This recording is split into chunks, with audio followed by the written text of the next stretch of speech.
You're about to meet a young woman raised as a Jehovah's Witness who says she was molested by a fellow church member and that the church had been protecting pedophiles within their midst.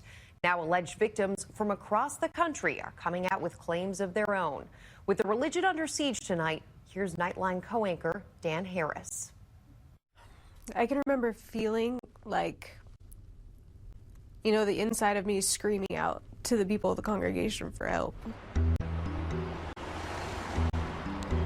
This is the story of Candice Conti, a young woman stepping out of the shadows to take on the all-male leadership of a wealthy, secretive religion. On behalf of the North Fremont Congregation of Jehovah's Witnesses, who she says failed to protect her from a predatory pedophile. Just kind of screaming out for somebody to come protect me.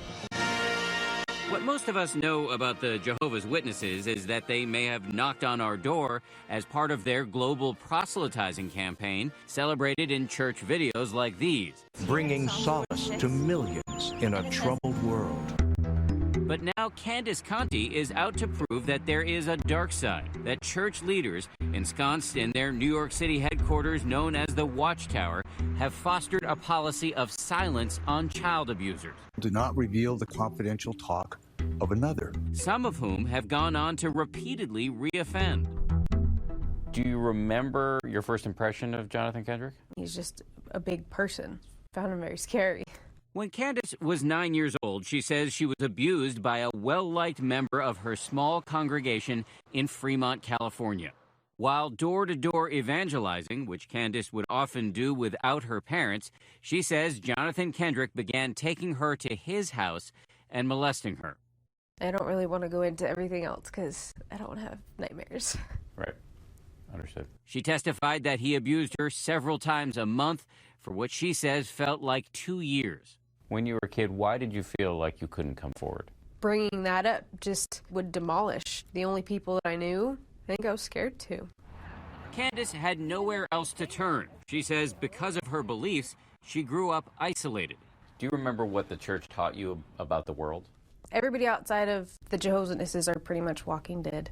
Like all Jehovah's Witnesses, she was taught that Armageddon is coming soon. There will be a new earth, a paradise earth. And that the only survivors will be true believers who will live in a heaven on earth. Growing up as a Jehovah's Witness, Candice didn't celebrate birthdays or Christmas, and she didn't make friends outside of the church. Anybody outside of the Jehovah's Witnesses could be used as a tool by Satan to pull you away from your Christian family. So it was only years later, after she'd grown up and left the church, when she found Jonathan Kendrick on the sex offender registry for abusing another child in a different congregation, and she finally decided to act. I felt really guilty for not doing anything so that this wouldn't have happened to somebody else.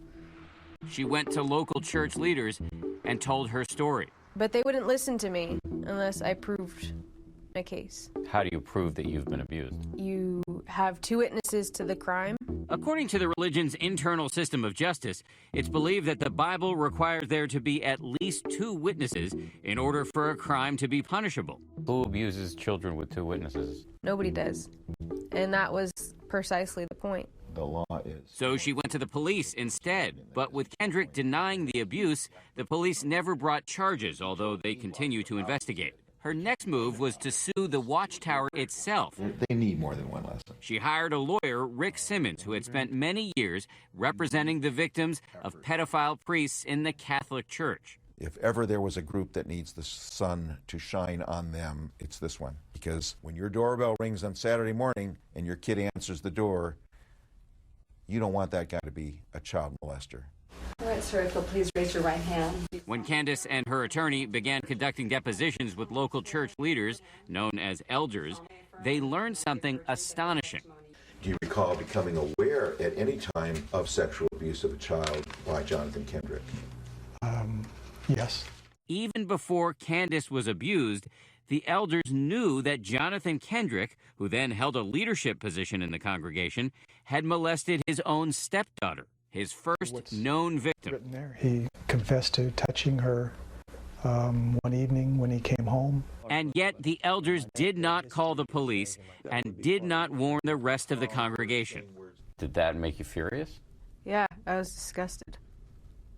I was absolutely disgusted. It was more damage control at that point than saving somebody. What was the reason that the congregation was not notified? We don't make that public to the congregation. That's confidential. A confidentiality policy set by the church leaders back in New York. In a series of letters to elders across the country on the issue of child abuse, the Watchtower made its policy clear. Though they acknowledge that some states have child abuse reporting laws, they said allegations should otherwise be kept secret to all but church leaders because worldly people are quick to resort to lawsuits if they feel their rights have been violated. We kept an eye on his actions while he was in the congregation. They also removed Kendrick from his leadership position per Watchtower policy on the grounds of uncleanness. The members of the North Fremont Congregation of Jehovah's Witnesses abhor child abuse of any form.